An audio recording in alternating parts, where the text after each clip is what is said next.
You remember the DVD remote, black plastic, infrared sensor on the front of the console. You bought it separately for $14. That remote turned your PlayStation 2 into the cheapest DVD player on the market. $299 for a gaming console that played movies better than $400 dedicated players. This is how Sony sold 150 million units. Not just by making games, by making the device families wanted in their living rooms.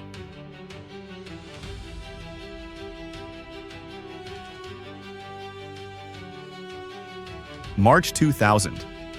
DVD players cost $400. Most families didn't own one. Sony saw an opening. PlayStation 2 would play both games and movies one device. The PS2 DVD ROM drive cost Sony $48 per unit. Standard CD drives cost $12. That $36 difference was a massive bet. The calculation: if 20% bought it for DVDs, PlayStation 2 would penetrate homes that would never buy gaming consoles. Living rooms, families, parents. Sony embedded a 294 MHz emotion engine, fastest processor in any consumer device in 2000. It rendered games and decoded DVD video simultaneously.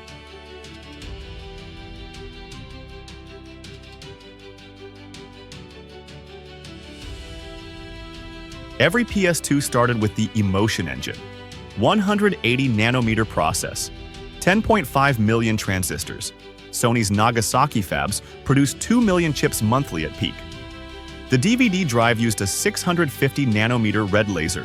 It read dual-layer DVDs holding 8.5 gigabytes, 40 times more than PS1 CDs. Sony tested each drive for 30,000 cycles. The laser maintained alignment within 0.08 microns, tighter than PS1 because DVDs packed data more densely. The console ran at 43 watts during gameplay, 38 during DVDs. Cooling: 120mm fan at 3000 RPM. Sony rejected 12% of units, higher than PS1 because DVD drives had more failure points.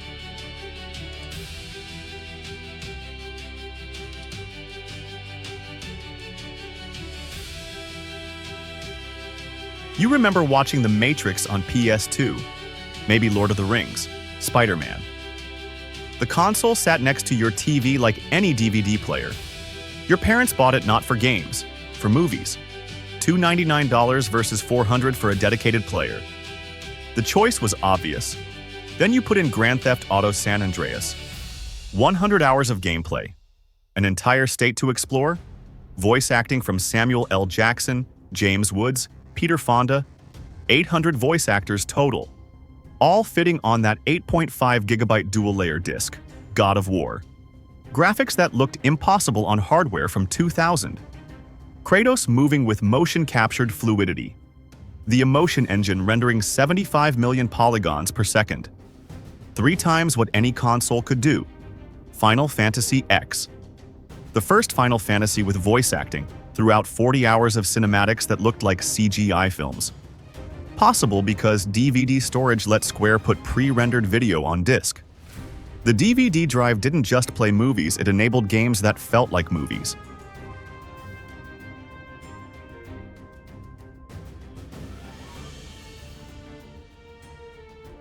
Every PS2 took 38 minutes to assemble, 32 steps. Factories in Japan, China, Mexico. Peak 2003, 4.2 million units monthly. The emotion engine cost $68 in 2000. By 2004, $22. DVD drive stayed $48. Optical components don't scale like semiconductors. 2002 cost breakdown. Emotion engine, $28. Graphics chip 18. DVD drive 48. RAM 14. Case, controller, assembly. 42. Total, $150. Sold for $199 by 2002. $49 profit. Plus DVD adoption drove sales to families who then bought games. Average PS2 owner bought 15 games. Sony made $20 licensing per game.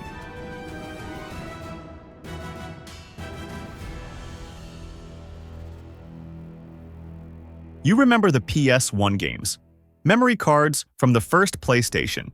You plugged them into PS2's memory card slots. Your Final Fantasy VII saves, your Metal Gear Solid progress. All worked. PS2 read PS1 discs. The Emotion Engine included the original PlayStation processor as a subsystem hardware-level backwards compatibility. No emulation. Your PS1 library worked day one. This wasn't just convenience, it was strategy. You already owned 30 PS1 games, PlayStation 2 launched with 10 titles. Backwards compatibility meant you had 40 games immediately. That continuity, your investment protected, your saves carried forward, built loyalty. You didn't abandon PlayStation, you upgraded it.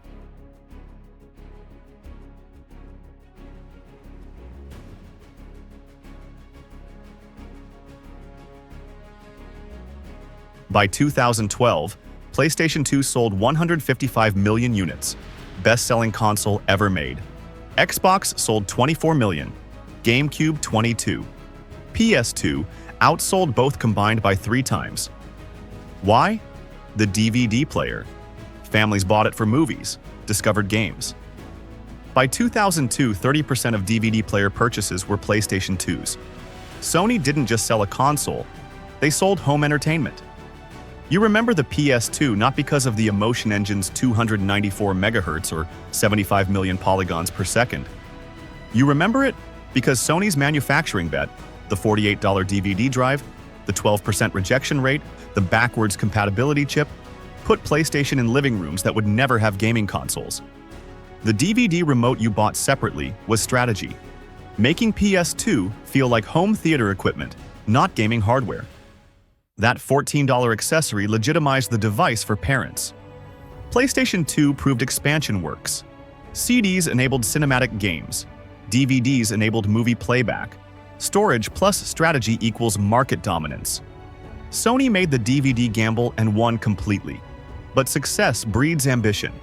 By 2005, Sony designed PlayStation 3, a console with a processor so powerful the US government restricted its export of Blu-ray player when Blu-ray cost $800 standalone, a $599 launch price. The Emotion Engine cost $68 to manufacture in 2000. The cell processor would cost $230. Sony's DVD bet succeeded because DVDs were already winning. Their Blu-ray bet meant betting on a format war against HD DVD, while making hardware nobody could afford. PlayStation 3 was the most advanced console ever built. So why did it lose $4 billion? That story is next.